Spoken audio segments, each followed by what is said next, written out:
So I've just completed a 3K or 3.2K run. It's on Strava. It's a good time, 69 if you're not following me. Now, I'm slowly rebuilding from the crash. Had 6 weeks ago, 6 weeks today. Got out of hospital about 4 weeks ago with the punctured lung. And I've just been steadily pushing my body, but paying attention to it as well, which is super important. And I guess coming from an injury, you've got to be, number one, you've got to be confident that you can heal. So I'm obviously confident I can heal. I've got a bit of a background in fitness and a background in martial arts and a background in riding, and so I've got all these different things that I've done in the past where I've had experiences where I've hurt myself and recovered, and been around other people that have hurt themselves and recovered. And one thing I've noticed is people who take their injuries too seriously, or think the worst and doubt themselves and really kind of just go into a funk after an injury, I believe that they hinder their ability to heal. They start eating poorer food. They don't mitigate their exercise. They don't exercise around their injuries. They just kind of give in. They go, oh, I'm not going to make it. Like, I can't do anything. Poor me. Blah, blah, blah. And then they sink further and further and further into a hole. And then the alcoholism comes in because you're bored and you're trying to stimulate and kind of change your, alter your consciousness, I guess. Change your reality and change how things feel. Numb these feelings. But in reality, you got to get out and hurt. You got to get out and hurt. So I've been pushing myself since, literally almost since the day of the injury. So it wasn't long after that injury, I got on my speedball and I started hitting the speedball with my good arm, and just, you know, trying to build up a mental resistance, a bit of a, yeah, I'm achieving things. So if you're just sitting down, you're not physically achieving things, so it's hard to convince yourself that you're achieving anything. And it's really easy to slip into a funk. It's like you're walking on a slippery slope. So you got to get out and work against that slope. Push, push, push. So anyway, this is my third decent run since the crash, probably fourth decent run. Third one that I've recorded. I did one last week, but I just couldn't run. My calf was blown up and I only got like a kilometre in. I thought, nah, bugger it, I'm only going to hurt it. So I didn't do it. But anyway, I did about 3Ks. It's been between 2 and 3Ks, these runs.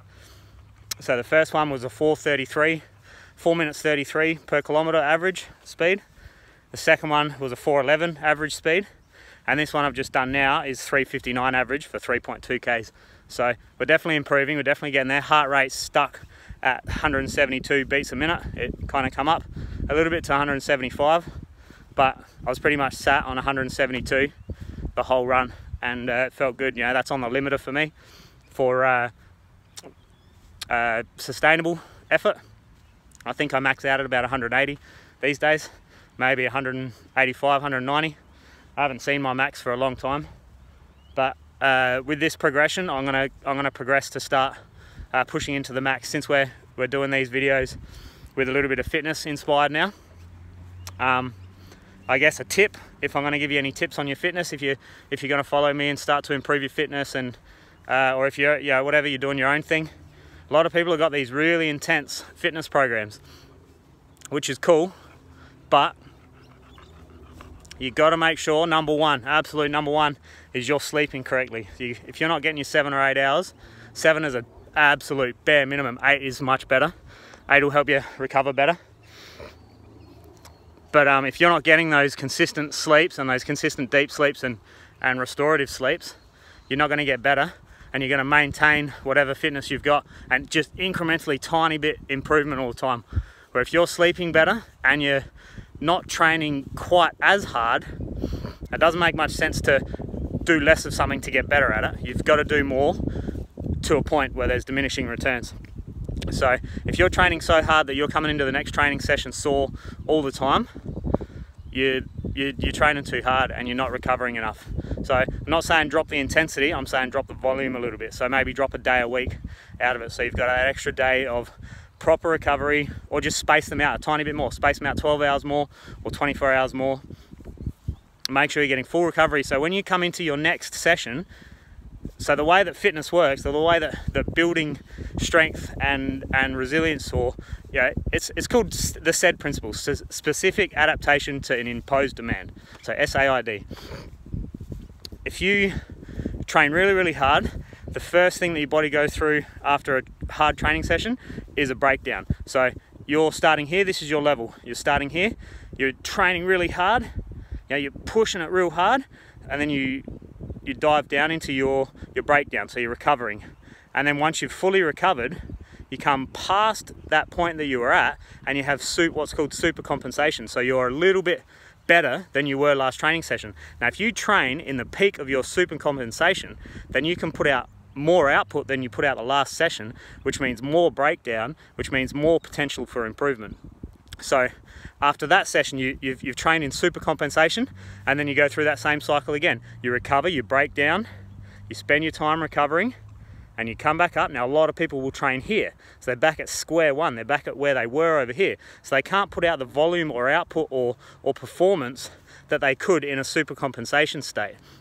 So you've got to hold back, wait until you know you're in super compensation, which comes with time, learning your body and learning what feels good and what feels great. Training a little bit later in the week versus your standard, and seeing if you can go harder for longer. So you'll eventually find your super compensation, and then you come down again and you recover. You've got to make sure that, obviously within your work parameters and all your other commitments and whatever, you've got to make sure that as often as you can, you're training in your super compensation state, because there's no point in training compromise, because one, maximizes your chance of injury, two, it minimizes your chance of recovery. So you've got to make sure, and you're not building progressively, you're building slowly. So if there's a good way to do things and a bad way to do things, you don't do it the bad way, you do it the better way. You try and do things the best way and the most efficient way as possible. That's how we become, we've got parks and houses and roads. We've gotten better at doing things. So that's just a little rant on how to improve. So you've seen on my runs, I haven't been going constant. I've done bugger all runs, but I have been cross training. So when I can't run, I've been on the cycle bike, or I've been throwing the slam ball around, or kicking the slam man, or just doing other things that get my heart rate up. But I know that I'm improving because I'm not training when I'm fatigued. I'm not training when I'm compromised. I'm not training when I'm in that recovery state. I'm training, for the most part, when I've got a little bit of super compensation from the last training session. So have a think about that.